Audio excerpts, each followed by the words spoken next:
Being Housing and Local Government, Yang Berhormat Tan Seno bin Umar, Honorable Minister in the Prime Minister's Department Economic Planning Unit, Datuk Sri Abdul Rahman Dahlan,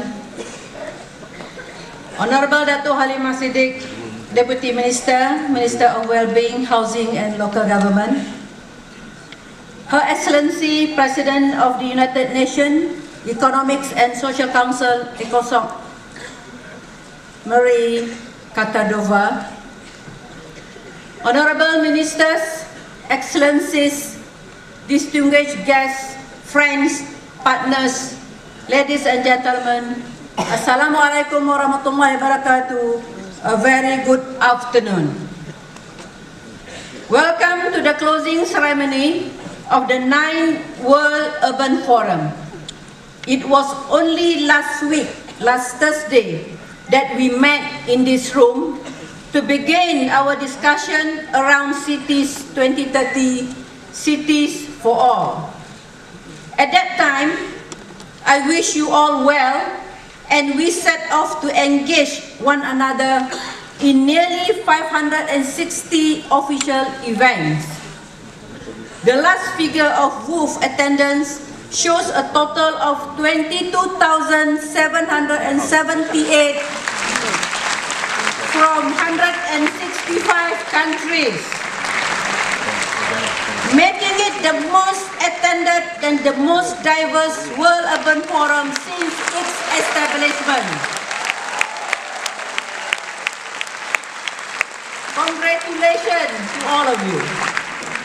Our participants, from ministers to mayors, grassroots organizations to youth and women's groups, representatives from civil society, NGOs, the UN, the private sector, academia, and the media have made WUF9 the success that it has been.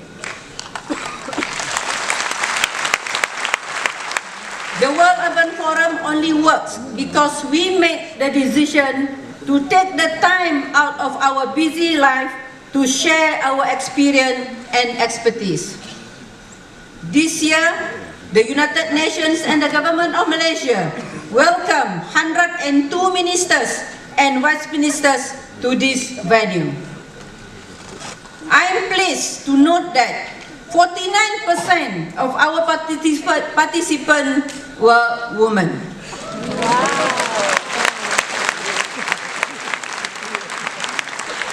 41% were under the age of 32.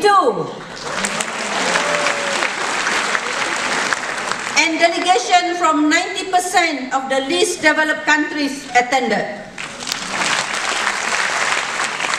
So, ladies and gentlemen, when we say cities for all, we mean it.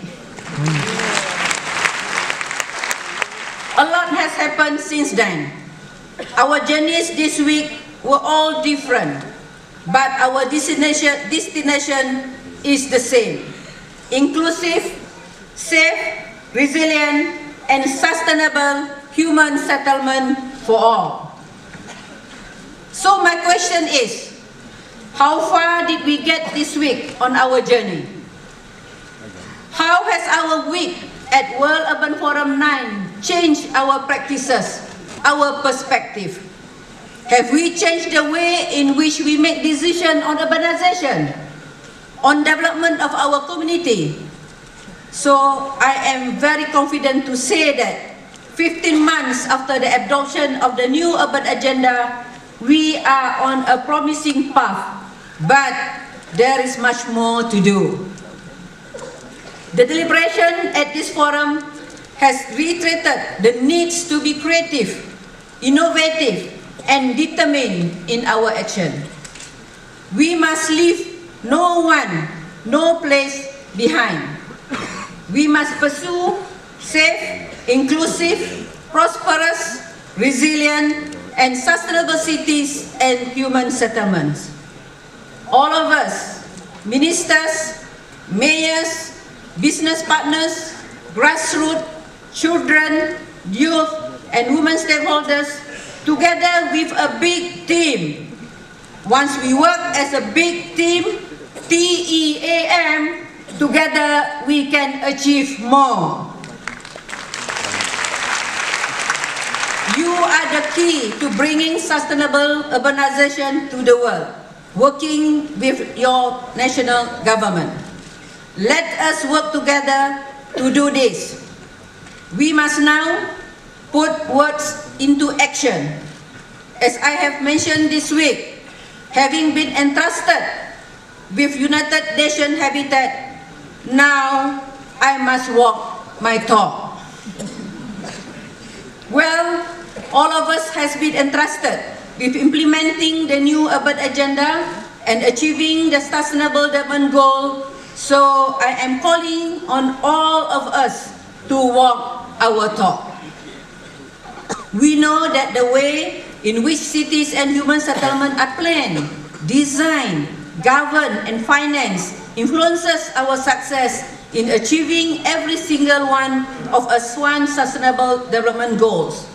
Let's not forget that sustainable urbanization and development needs to happen everywhere, from cities to villages. The role of local government, the role of mayors and stakeholders in cities are very important in implementing the new urban agenda to attain 17 Sustainable Development Goals successfully. There is a lot of work ahead, so we must work quickly and smartly with a roadmap. This week, many of the sessions identified some persistent and unresolved challenges to working smart. The new urban agenda can only be implemented successfully by all stakeholders, not just government. It must be holistic and integrated. It must be consultative. We must together create the enabling environment to wish to be able to do so. I still remember the principle which I used when I was a mayor. Public-private people partnership is the key to success. Globally, investment in sustainable urbanization are still low in the crucial areas of urban infrastructure, housing, and services. We must improve the environment for sustainable private investments, and we must find innovative solutions to build the capacity of cities, towns, and villages to effectively manage scale-up projects. We must strengthen not only our system of accountability, but also our sense of accountability, both to financiers and communities. In this case, good governance is very crucial, which include competency, accountability, transparency, efficiency, and effectiveness of doing things. As the first Asian woman to head UN-Habitat, I felt I was in a good company this week, with the participation of many prominent women leaders in many fields. Gender mainstreaming is also a key factor to the success of cities. Gender equality will continue to be one of the underlying elements in UN-Habitat's reform, in line with the Secretary General's reform of the United Nations. Distinguished guests, ladies and gentlemen, I am very grateful to the advisory group hosted by the Government of Malaysia, co-chaired by the President of the Governing Council, and representing all stakeholders of the WUF9 for the inspiring Kuala Lumpur Declaration.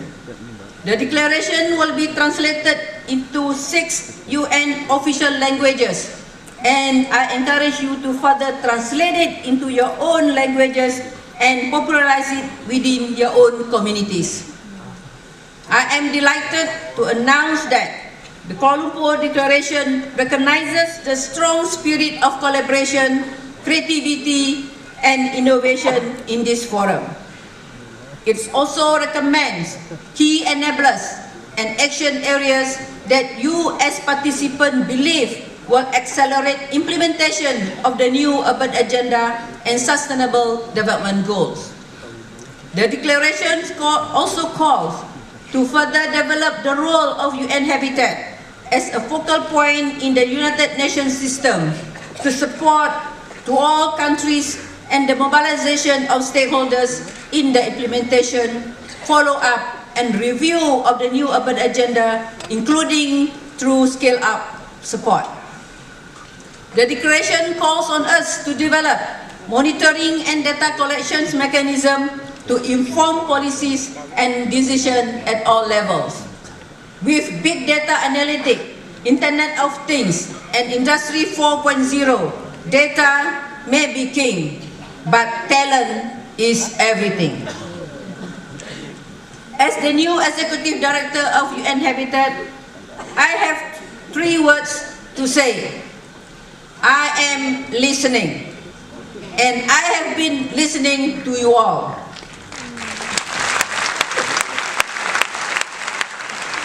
I have heard passionate advocates and stakeholders, the diplomatic community, my colleagues in the UN, and of course to my friends from local, regional, and national government.